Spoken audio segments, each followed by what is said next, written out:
Di dalam nama Tuhan Yesus menyampaikan kesaksian firman Tuhan untuk saling membangun di antara kita semua, juga untuk saling menguatkan kita sebagai umat Tuhan dalam menjalani kehidupan. Firman Tuhan pada malam hari ini mengambil judul melewati padang gurun. Saat Allah membawa bangsa Israel untuk keluar dari Mesir, tujuannya adalah menuju tanah perjanjian. Ya.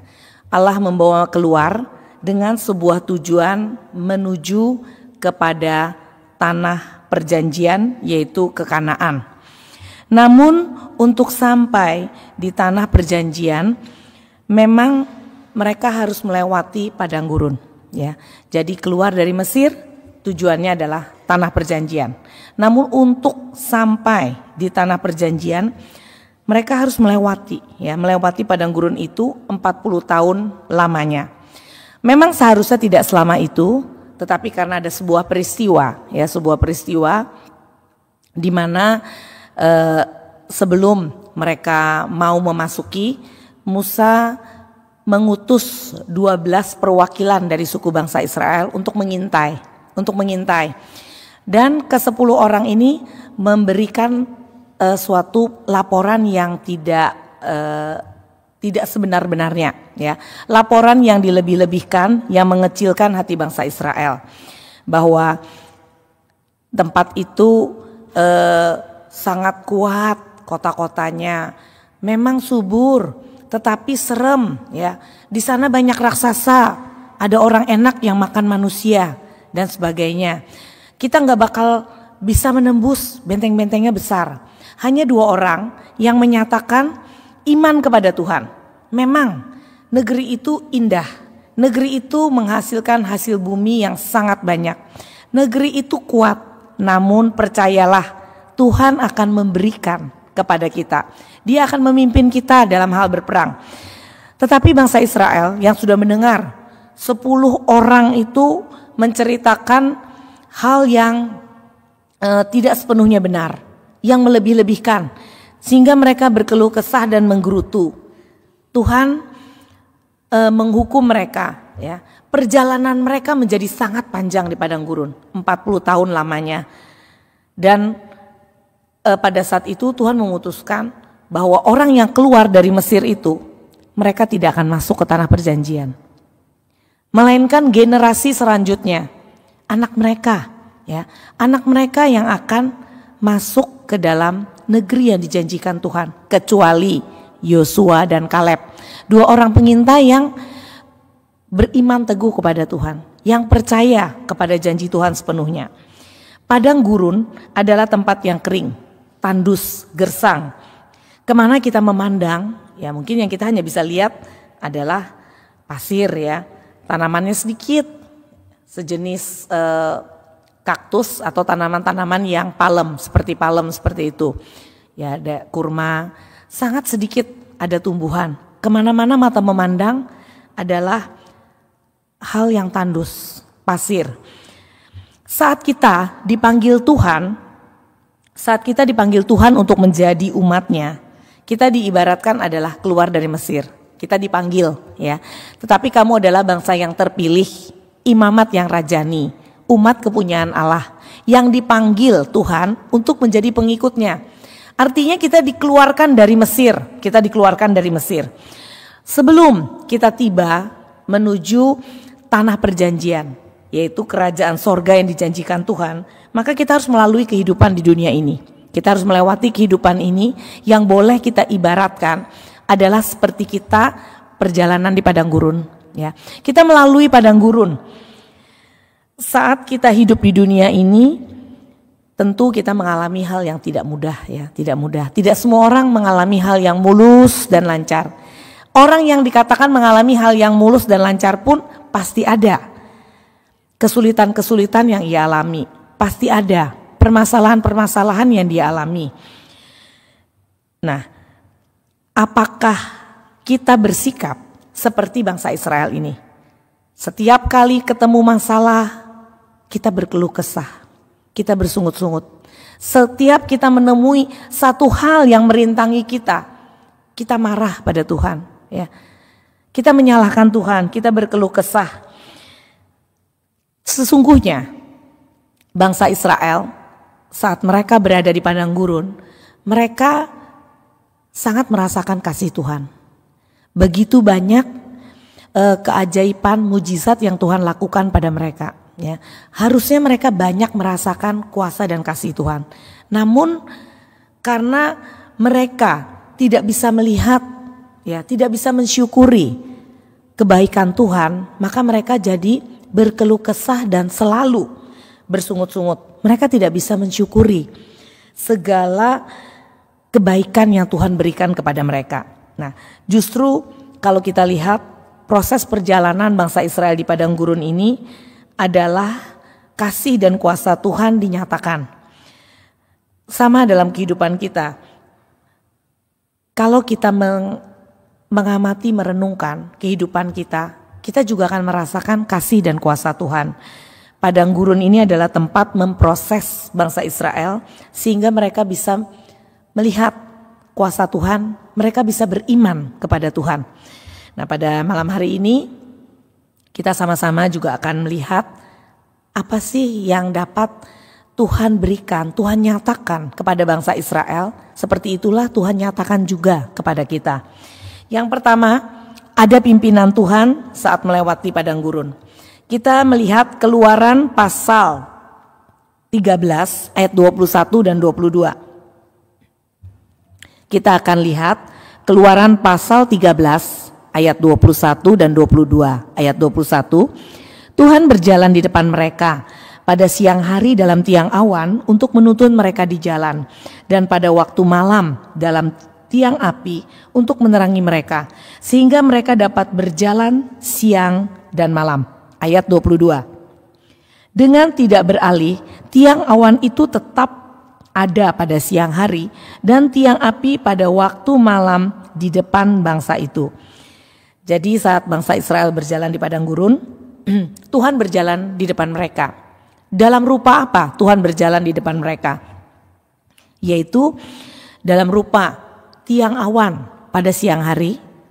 Jadi seperti sebuah tiang yang menaungi mereka, ya, ada awan, tiang awan. Pada malam hari tiang api untuk menerangi mereka sehingga mereka tuh bisa berjalan siang dan malam, ya. Tiang awan dan tiang api itu menuntun mereka, memimpin jalan di depan. Saat tiang awan atau tiang api itu berhenti, maka bangsa itu pun berhenti berjalan. Mereka mulai mendirikan kemah dan beristirahat. Ya. Tetapi nanti kalau Allah memberikan instruksi kepada Musa untuk bersiap berangkat, mereka mulai mengemasi barang-barang mereka. Ketika tiang awan atau tiang api itu berjalan, pada saat siang tiang awan, pada saat malam tiang api, mereka pun mulai berjalan mengikuti pimpinan dari Allah, ya, mengikuti pimpinan. Nah, pada saat kita menghadapi masa sukar dalam hidup kita, apakah kita percaya bahwa Tuhan ini memimpin dan menyertai kita? Ya. Apakah kita percaya pada janji Tuhan bahwa Ia tidak akan meninggalkan kita? Di padang gurun kita sulit melihat arah, ya. Nampak sama, semuanya nampak sama, di mana-mana pasir. Ada seorang, ya, yang mengikuti retret, dia ikut retret, tapi retret ini tempat retretnya itu adalah di daerah padang pasir. Mereka diantar oleh peserta retret ini diantar oleh bis, ya, diantar oleh bis. Yang mana pengemudi ini sudah tahu jalan, sudah sangat mengenal daerah itu, ya. Mungkin pertama kali mereka pegang kompas juga, sudah sangat tahu. Tetapi salah seorang peserta retret ini, dia ingin mencoba. Dia turun dari bis karena dikabarkan, oh ini jaraknya nggak jauh lagi, sekitar 6-7 kilo lah. Oke, saya ingin merasakan jalan. Dia turun, ambil ranselnya, arahnya ke sini. Ya, dia bertanya dulu kepada pemandu daripada retret itu. Turunlah dia dari bis dan dia mulai berjalan. Lama sekali, 6-7 kilo, mungkin kalau ditempuh adalah paling setengah jam lebih, ya, nggak sampai 1 jam, ya. Tetapi bis itu sudah sampai sangat lama, ya. Mereka menantikan 1 jam, orang yang menempuh 6 kilo perjalanan ini. Tidak sampai-sampai ya. Sampai hari mulai petang, maka dikirimkanlah regu untuk mencari peserta retret ini.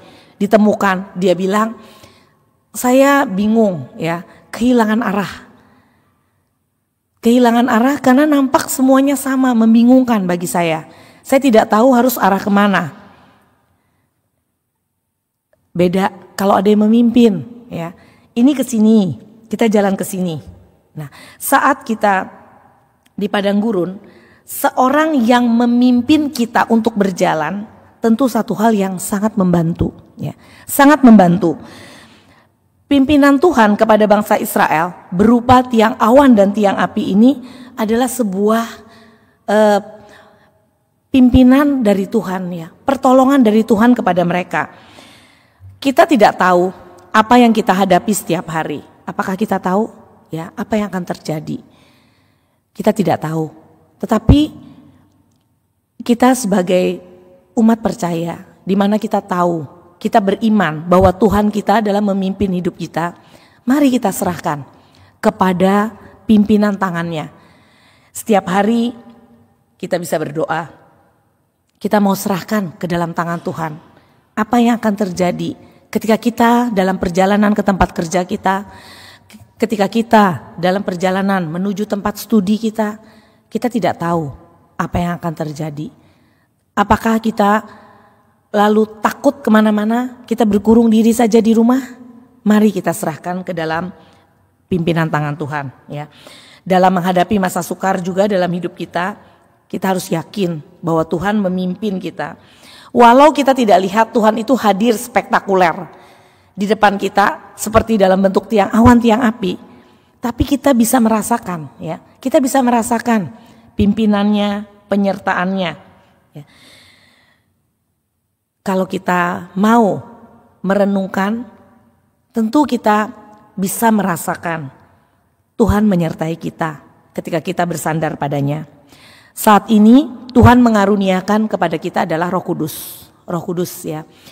Aku akan memberikan kepadamu, janji Tuhan, roh penolong yang akan memimpin kamu, yang akan menyertai kamu. Roh Kudus Tuhan akan curahkan kepada kita bagi kita yang memohon kepadanya. Biarlah kita mau hidup dipimpin oleh Roh Kudus. Kita akan baca Galatia pasal 5 ayat 25. Galatia pasal 5 ayat 25.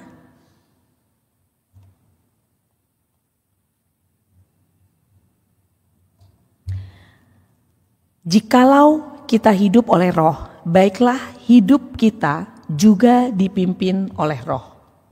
Kita mau taat kepada pimpinan dari Roh Kudus. Baik perkataan kita, baik perbuatan kita, ya, baik segala kekhawatiran hidup kita serahkan. Kita percaya hidup kita dipimpin oleh Roh Kudus. Kita dipimpin untuk taat kepada firman-Nya. Walau ketika kita menghadapi kehidupan ini adalah kehidupan yang sukar.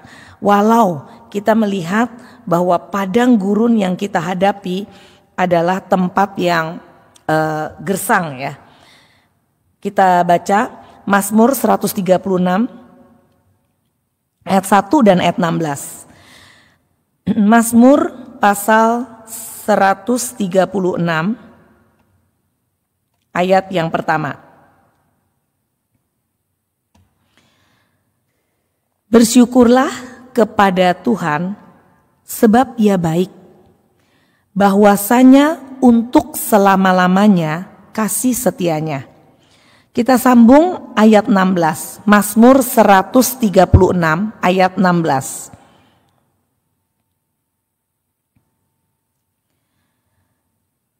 Mazmur 136 ayat 16, kepada Dia yang memimpin umatnya melalui padang gurun, bahwasanya untuk selama-lamanya kasih setianya.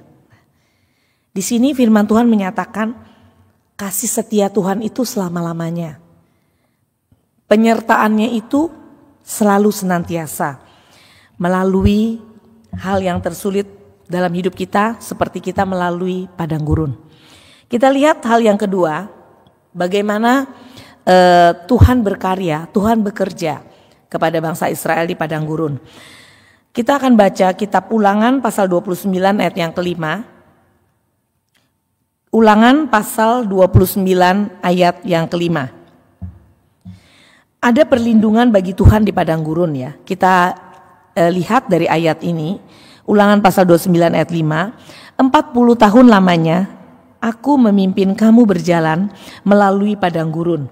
Pakaianmu tidak menjadi rusak di tubuhmu dan kasutmu tidak menjadi rusak di kakimu. Ada perlindungan dari Tuhan. Suhu di padang gurun pada siang hari itu mencapai lebih dari 40 derajat. Lebih dari 40 derajat, sangat panas. Namun pada malam hari bisa sampai dengan minus, ya, minus 2 atau 3 derajat. Pada malam hari sangat dingin, siang hari sangat panas. Nah, disinilah Tuhan melindungi mereka. Peranan tiang awan dan tiang api tidak hanya memimpin mereka berjalan, kapan mereka harus berhenti, kapan mereka harus berjalan, kapan mereka harus beristirahat, kemana mereka harus menuju. Namun ketika siang hari yang sangat terik dan panas, ada tiang awan yang melindungi mereka dari teriknya, ya, dari teriknya cuaca. Sehingga mereka tidak terlalu kepanasan. Dan pada malam hari, pada saat udara begitu dingin menyengat, ya, mungkin menusuk sampai ke tulang. Minus itu menusuk sampai ke tulang. Namun mereka tidak terlalu kedinginan. Tiang api, ya, Tuhan memberikan perlindungan kepada mereka. Tiang api membuat mereka dapat bertahan dari cuaca yang dingin. Pada saat cuaca ekstrim seperti itu, siang panas, sangat panas, malam sangat dingin, biasanya orang cenderung untuk mudah sakit, ya. Cenderung untuk mudah sakit. Namun di sini perlindungan Tuhan yang luar biasa menyertai mereka. Pakaian mereka dikatakan tidak menjadi rusak, ya. Sandal, ya, kasut tidak juga menjadi cepat rusak. Dari Tuhan menjaga mereka, menjaga tubuh mereka juga. Ya, Alkitab mencatatkan selama bertahun-tahun pakaian dan kasut tidak menjadi rusak. Ini menunjukkan adanya perlindungan dari Tuhan selama mereka berjalan di padang gurun. Sehingga keadaan mereka itu baik-baik saja, ya. Keadaan mereka baik-baik saja. Sama halnya dengan kita. Janji Tuhan itu berlaku dulu sampai sekarang, ya. Sampai sekarang tetap berlaku. Tuhan tetap menjadi perlindungan bagi kita, ya. Tetap melindungi kita. Baik dalam masa apapun dalam hidup kita, termasuk di dalam saat-saat kita menghadapi masa sukar, ya. Banyak orang ketika menghadapi masalah, dia merasa tidak sanggup untuk melewatinya, ya. Rasanya itu saya tidak sanggup, terlalu berat bagi saya. Tetapi mungkin kita tidak menyadarinya setelah sekian lama berlalu. Tahu-tahu, ya, tahu-tahu kita sudah melewati semuanya itu. Kita dapat bertahan, baik di dalam permasalahan yang berat, atau mungkin kita kehilangan orang yang kita kasihi, ya. Kehilangan orang yang kita kasih pergi. Ketika menghadapi hal itu, banyak orang mengatakan serasa tidak sanggup untuk melewati, ya. Bagaimana saya akan melewati hidup, ya, ketika pasangan hidupnya meninggal, Tuhan panggil. Tetapi di dalam perlindungan Tuhan, ya, tahu-tahu semua itu sudah berlalu sekian lama. Kita dapat bertahan menghadapi kedukaan kita, menghadapi masalah yang membelit kita. Kita baca Mazmur pasal 46 ayat yang kedua. Mazmur pasal 46 ayat yang kedua.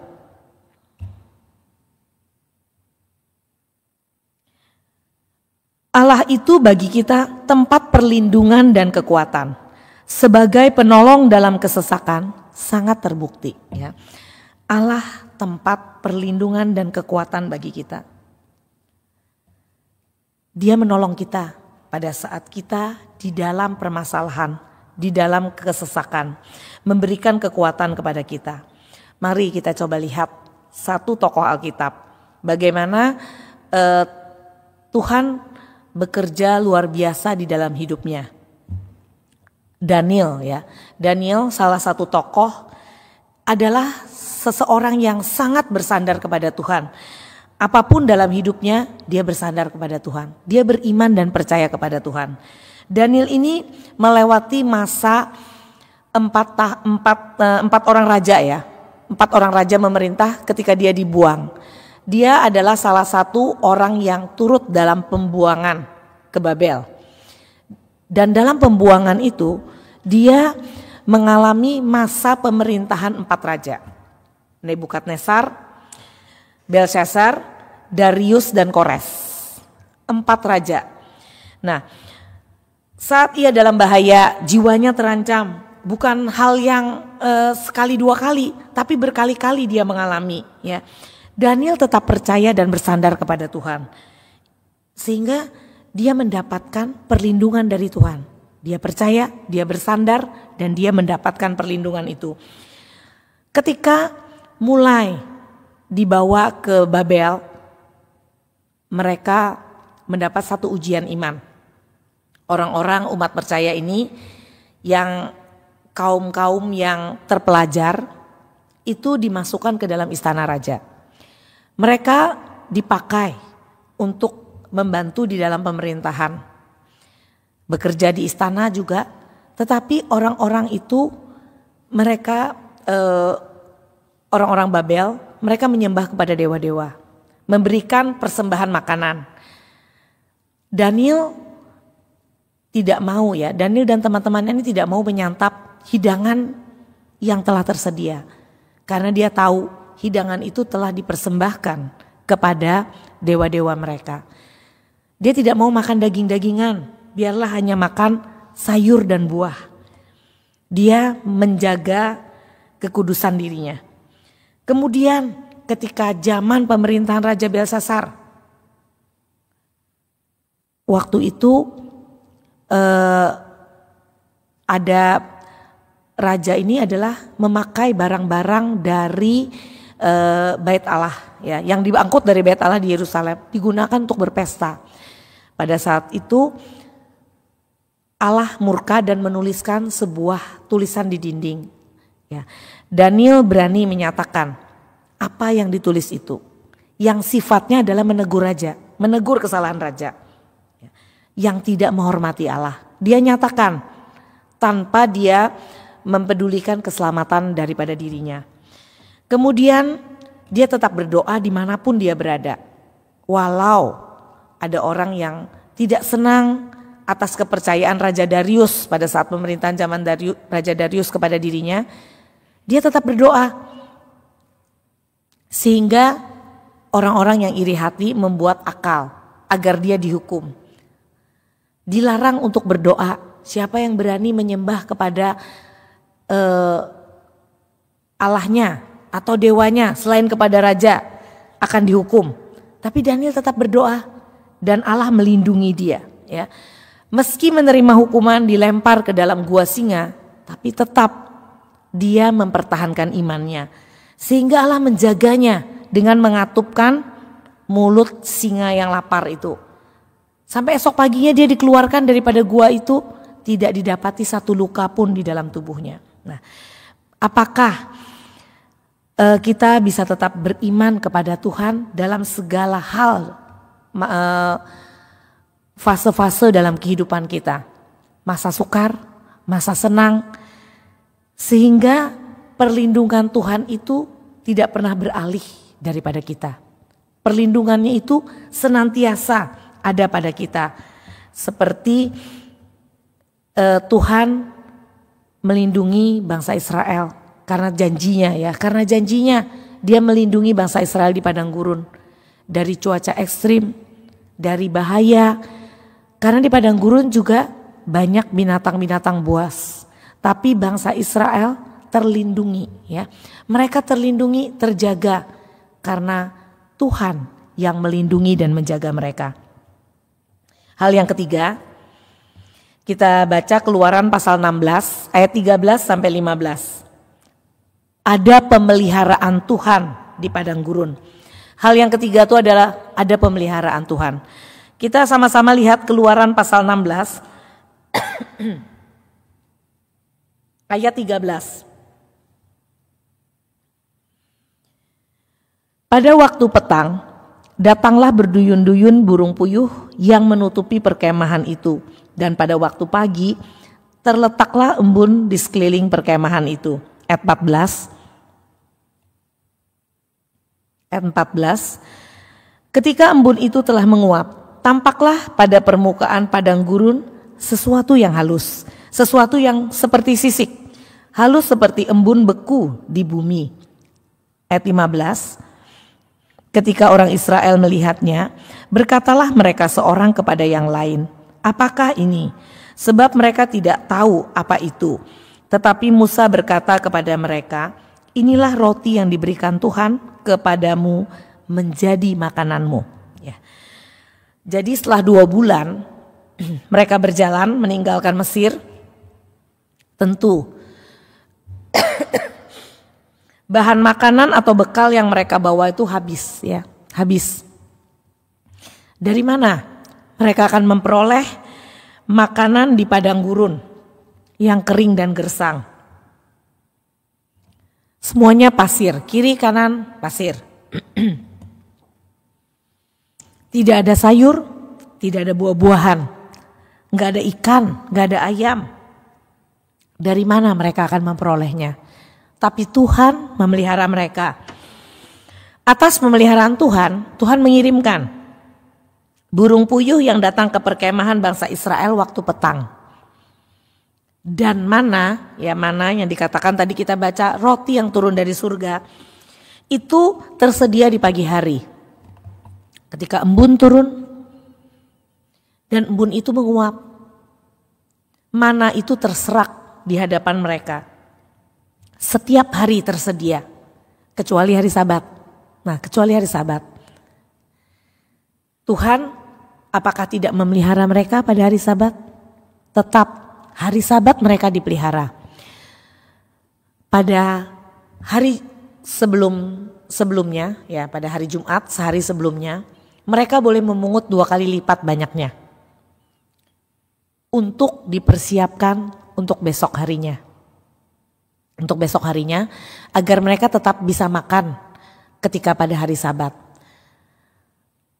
Tetapi pada hari lainnya ketika mereka memungut banyak-banyak, ketika mereka menjadi tamak atau rakus, pungut banyak-banyak dan mereka taruh ketika mereka tidak dapat menghabiskannya.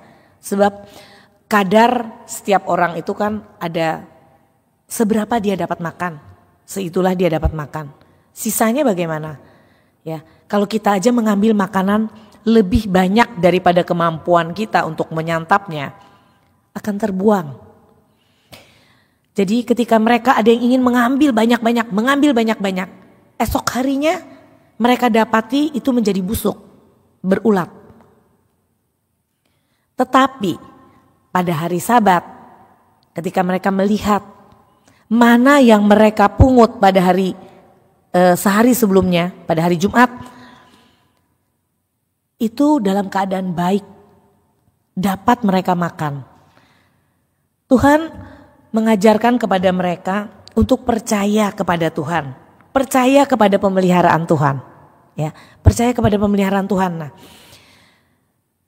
disinilah sungguh satu hal yang luar biasa, ya, pemeliharaan dari Tuhan itu cukup bagi mereka. Tersedia dan cukup. Ya. Mereka tidak akan kekurangan. Mereka selalu merasa diberi kecukupan setiap harinya. Selama 40 tahun mereka tidak kelaparan atau kehausan. Karena Tuhan memelihara mereka. Ya. Karena Tuhan memelihara mereka. Ketika mereka tidak ada air, Tuhan berikan kepada mereka air. Kalau mungkin pada saat ini di dalam kehidupan kita rasakan ya, adalah masa yang sulit, ya, masa yang sulit. Setiap orang yang bergerak di bidang usaha mereka cenderung mengatakan bahwa omset itu adalah turun, ya. Sebagian besar lah, mungkin ada beberapa sektor yang naik, ya. Tetapi banyak sektor itu mengalami penurunan. Daya beli masyarakat turun, ya. Tapi apakah kita pada saat hari ini tidak dipelihara oleh Tuhan? Tuhan tetap memelihara kita. Apakah ada di antara kita yang sampai tidak dapat makan, ya, atau tidak dapat berpakaian? Kita tetap berada dalam pemeliharaan Tuhan. Apakah kita bisa mensyukurinya? Mensyukuri segala pemeliharaan Tuhan dalam hidup kita. Bahkan ketika pada musim kekeringan melanda, salah satu tokoh di Alkitab, Nabi Elia, 3,5 tahun lamanya hujan itu tidak turun. Ketika dia harus pergi masuk ke dalam hutan, Tuhan memelihara dia itu melalui seekor burung gagak. Seekor burung gagak tiap pagi dan petang membawakan dia roti. Dia minum dari air di sungai yang belum kering. Ketika air di sungai itu mulai kering, Tuhan menyuruh dia pergi ke sebuah kota. Dan yang memelihara dia ini juga bukan orang kaya, tetapi seorang janda miskin. Di sini Tuhan ingin menunjukkan bahwa Tuhan bisa memelihara seseorang dengan berbagai cara di luar pikiran daripada manusia. Tuhan berikan, ya, bahwa tepung di dalam tempayan dan minyak di dalam buli-buli nggak habis. Setiap hari mereka pakai, setiap hari selalu ada. Tidak pernah menjadi berlimpah ruah, tetapi adanya sedikit. Bertambahnya tuh nggak habis, tuh cukup untuk melewati hari. Besok hari cukup untuk melewati hari itu.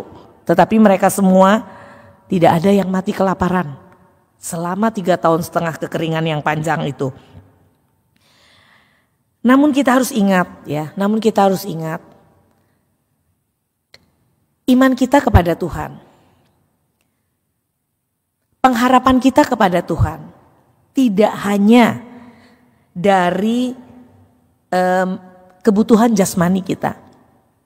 Bukan itu saja yang ingin kita harapkan daripada Tuhan. Tuhan memelihara kita dari segi jasmani. Kita akan baca kitab Ulangan pasal 8. Ulangan pasal 8 ayat 3 sampai dengan 6. Ulangan pasal 8 ayat yang ketiga.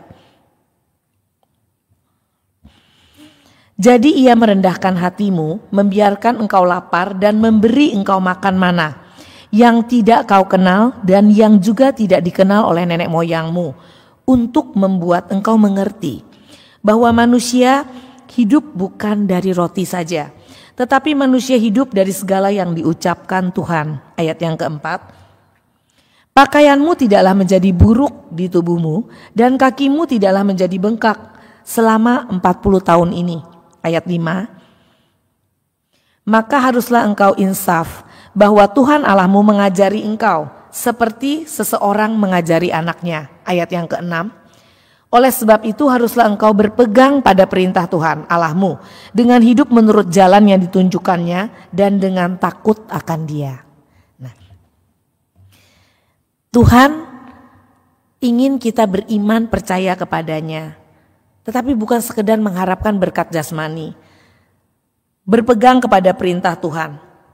Bahwa hidup kita tidak hanya kita memberi makan kepada jasmani kita, tetapi juga memberi makan rohani kita dengan firman Tuhan. Rohani kita harus tetap hidup. Kita harus mengisinya dengan firman Tuhan. Tuhan ingin mengajarkan kita agar kita tidak mementingkan semuanya itu adalah kebutuhan-kebutuhan jasmani, kebutuhan-kebutuhan hidup kita saja. Ya. Apakah kita mau menjadi orang yang mencemaskan kebutuhan kehidupan jasmani saja? Apa yang kita makan, apa yang kita pakai, apa yang harus saya jadikan pegangan sebagai jaminan hari tua saya, ya, sebagai tabungan untuk hidup kita. Kita pasti hidup mencari nafkah, itu pasti ya. Kita tidak dapat pungkiri karena kita memerlukannya. Namun bukan hal itulah yang harus melulu kita kejar. Hanya itu yang kita kejar, sehingga kita mengabaikan persekutuan dengan Tuhan, kita mengabaikan ibadah kita meninggalkan hanya untuk mengejar kebutuhan materi kita, bekerja sampai malam, sampai tidak beristirahat, ya. Karena Tuhan katakan Dia akan memberikan kepada orang Dia berkenan. Kita baca Mazmur pasal 127 ayat 1 dan 2. Mazmur pasal 127 ayat 1 dan 2. Ayat 1. Nyanyian ziarah Salomo. Jikalau bukan Tuhan yang membangun rumah, sia-sialah usaha orang yang membangunnya. Jikalau bukan Tuhan yang mengawal kota, sia-sialah pengawal berjaga-jaga. Ayat 2. Sia-sialah kamu bangun pagi-pagi dan duduk-duduk sampai jauh malam, dan makan roti yang diperoleh dengan susah payah, sebab Ia memberikannya kepada yang dicintainya pada waktu tidur. Ya, jangan kita mengartikan secara hurufiah, artinya kita cukup bermalas-malasan, ya, karena Tuhan akan berikan kepada kita pada waktu kita tidur. Tapi yang di sini bahwa Tuhan menginginkan kita adalah percaya dan bersandar kepadanya. Karena berkat Tuhanlah yang menjadikan satu rezeki bagi kita. Dia memberikan kepada orang di mana Dia berkenan kepadanya. Bahwa ketika kita seimbang antara kita bekerja dan kita membina hubungan dengan Tuhan, mengisi kerohanian kita, maka disitulah Tuhan berkenan. Ketika kita mau mencari kerajaan Allah, ketika kita mau mengisi hati kita, kehidupan rohani kita dengan firman-Nya, maka Tuhan akan memberikan kecukupan kepada kita, ya. Karena mungkin kita ingat firman Tuhan itu, carilah dulu kerajaan Allah dan kebenarannya, semuanya itu ditambahkan kepadamu. Semua itu akan diberikan, dicukupkan kepada kita. Hanya ingatlah untuk senantiasa mensyukuri. Mensyukuri segala yang Tuhan berikan. Meski mungkin yang kita terima, kalau kita membanding-bandingkan dengan orang lain, adalah tidak sebesar orang lain. Tapi kita mensyukuri ketika kita diberi kecukupan. Sebuah ilustrasi yang pernah saya baca, ada seorang pedagang mie dan nasi goreng. Ya lumayanlah hidup dia. Dari berjualan mie dan nasi goreng itu dia bisa mencukupi kebutuhan keluarganya. Suatu hari hujan sangat lebat, ya, hujan sangat lebat yang mengakibatkan dagangan dia itu adalah sangat sepi, sangat sepi. Seorang pemuda yang baru pulang bekerja karena perutnya lapar, ya, dia tinggal di kos juga. Repot masak, dia singgah di warung bapak ini. Kemudian dia lihat, wah, tidak ada orang lain, hanya dia sendiri yang makan di situ. Sambil menyantap makanannya, dia bercakap-cakap dengan bapak itu. Sepi ya Pak? Iya, kata bapaknya. Hari ini sudah jualan berapa porsi? Sama yang adik makan baru 5 porsi. Biasanya berapa Pak? Oh, rame Dek, biasanya bisa 50, 60. Tapi hari itu hujan dari sore hingga saat ini. Tapi saya tetap bersyukur, katanya. Saya bersyukur karena mungkin rezeki saya malam ini sedikit. Tetapi hujan ini dia melihat ojek payung, anak-anak itu bergembira, ya. Karena dari seberang toko itu banyak orang yang ngojek payung. Lihat anak-anak itu, rezeki mereka ada pada hari ini, ya. Mungkin juga orang yang di di desa yang menanam padi di sawah. Kalau kering terus, bagaimana dengan pengairan sawah mereka? Ya, mereka perlu hujan untuk kesuburan tanaman mereka. Saya bersyukur bahwa saya itu cukup katanya. Walaupun malam ini cuma laku 5 porsi, tetap ada laku. Tetap laku kata dia. Nah, dia bergembira ketika melihat anak-anak mendapat rezeki. Rezeki dia sedikit tapi dia tetap bisa bersyukur. Apakah kita bisa mensyukuri juga setiap berkat dari Tuhan walau kecil di dalam kehidupan kita. Bahwa kita percaya ada pemeliharaan dari Dia. Ada saat kita menerima sedikit, ada saat Tuhan memberi kita berlimpah. Tapi kita tetap mensyukurinya. Pemeliharaan Tuhan selalu ada bagi kita. Yang terakhir, Tuhan membuka jalan di padang gurun. Saat bangsa Israel keluar dari Mesir, Firaun dan pasukannya itu enggak tinggal diam ya. Ketika anak sulung mati, Firaun mengusir mereka. Pergi semuanya ya. Pergi semuanya dari Mesir, tinggalkan. Karena seluruh Mesir pada tulah ke-10 anak sulung, baik anak sulung manusia maupun anak sulung hewan, itu semuanya meninggal. Mereka semua terusir keluar. Tapi ketika Firaun itu sadar bahwa dia kehilangan tenaga kerja yang banyak, budak yang banyak, maka dia mengejar, bersama tentaranya mengejar. Bangsa Israel ini ibarat kata adalah menghadapi jalan buntu. Karena pada saat itu di hadapan mereka itu adalah Laut Teberau, Laut Merah. Di belakang mereka Firaun dan pasukannya. Seperti tidak ada jalan keluar. Berbalik ke belakang, bertempur dengan Firaun. Bawa perlengkapan perang, kereta perang, tombak, ya, pedang. Mereka adalah orang-orang yang mengungsi, tapi di depan mereka laut Teberau. Apa mau nyebur ke laut tanpa kapal? Tidak ada kapal bersama mereka. Mereka melarikan diri tergesa-gesa pergi dari Mesir. Tentu nyebur ke laut berujung kepada juga kematian. Nah, tapi sungguh luar biasa. Ya, sungguh luar biasa. Tuhan ini adalah Allah yang luar biasa. Kita lihat Yesaya 43 ayat 19. Yesaya pasal 43 ayat 19.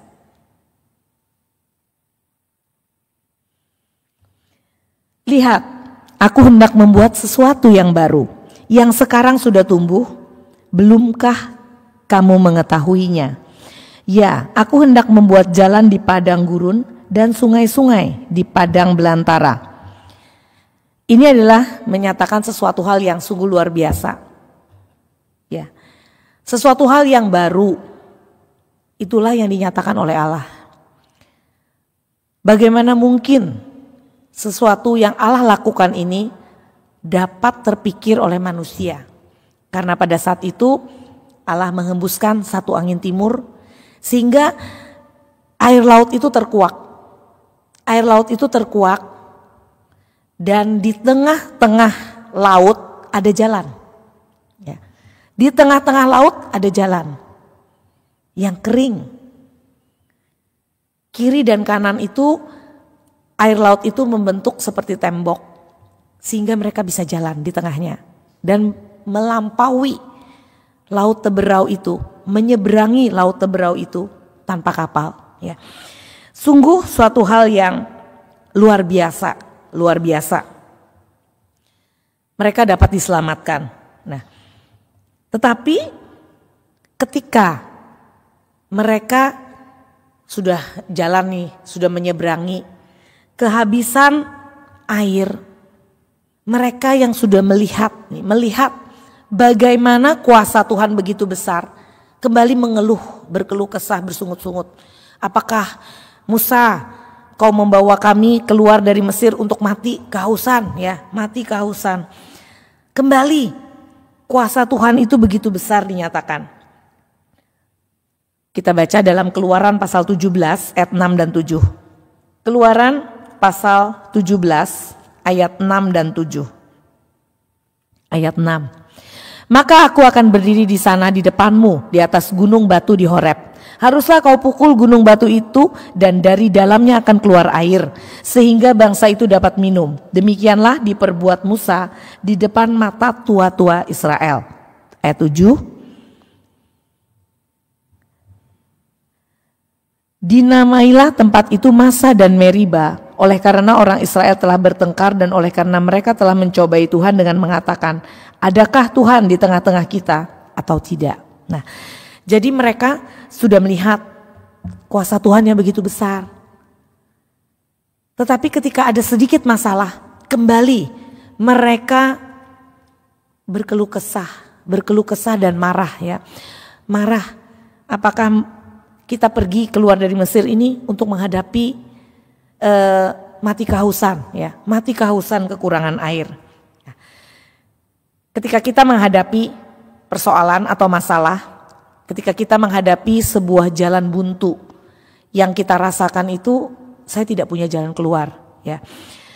Apakah kita akan bertindak seperti bangsa Israel yang marah, berkeluh kesah kepada Tuhan?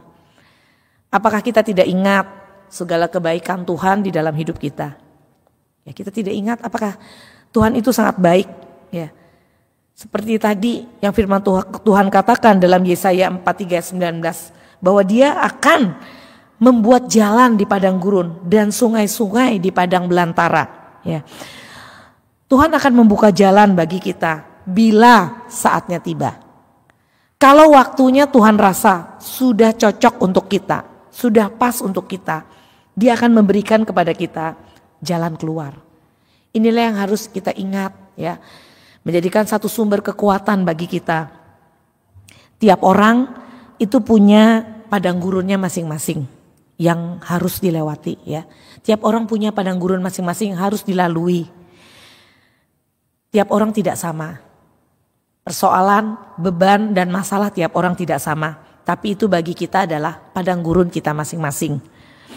Padang gurun kita ini harus kita lewati, tapi melalui firman Tuhan yang kita dengar, apa yang kita baca, biarlah kita selalu ingat bahwa padang gurun ini adalah sarana dari Tuhan untuk memurnikan iman kita, memurnikan persekutuan kita dengan Tuhan. Apakah iman kita, rasa percaya kita kepada Tuhan itu tetap ada. Dalam segala hal apapun dalam kehidupan kita, kita bisa tetap percaya kepadanya. Saat susah sekalipun, saat sakit sekalipun, kita tetap bisa beriman kepada Tuhan. Justru saat kita berada dalam padang gurun, saat kita dalam masa-masa sukar, kita akan merasakan kasih dan kuasa Tuhan dinyatakan. Mungkin melalui saudara seiman kita yang mendoakan kita ya. Jalan keluar kalau saatnya tiba Tuhan akan bukakan ya. Tuhan akan menyatakan kepada kita. Saat kita mengandalkan Tuhan dalam hidup kita, Ia selalu menyertai kita. Kita mau pegang janji Tuhan ini. Kita baca ayat terakhir Ibrani 13 ayat 5b. Ibrani pasal 13 ayat 5. Ibrani pasal 13 ayat 5. Kita baca bagian yang B. Karena Allah telah berfirman, aku sekali-kali tidak akan membiarkan engkau, dan aku sekali-kali tidak akan meninggalkan engkau. Ya, inilah janji Tuhan bagi kita. Jadi kita selalu ingat janji ini, seperti pujian yang mengatakan Tuhan gak pernah janji bahwa langit itu selalu biru, tetapi Dia berjanji selalu menyertai. Ya, inilah yang akan kita pegang, yang menjadi satu hal amin bagi kita. Jadi kita mau merasakan kuasa Tuhan, ada penyertaan Tuhan, ada pimpinan Tuhan, ada perlindungan dan pemeliharaannya di dalam setiap masalah yang kita hadapi. Segala kemuliaan bagi nama Tuhan.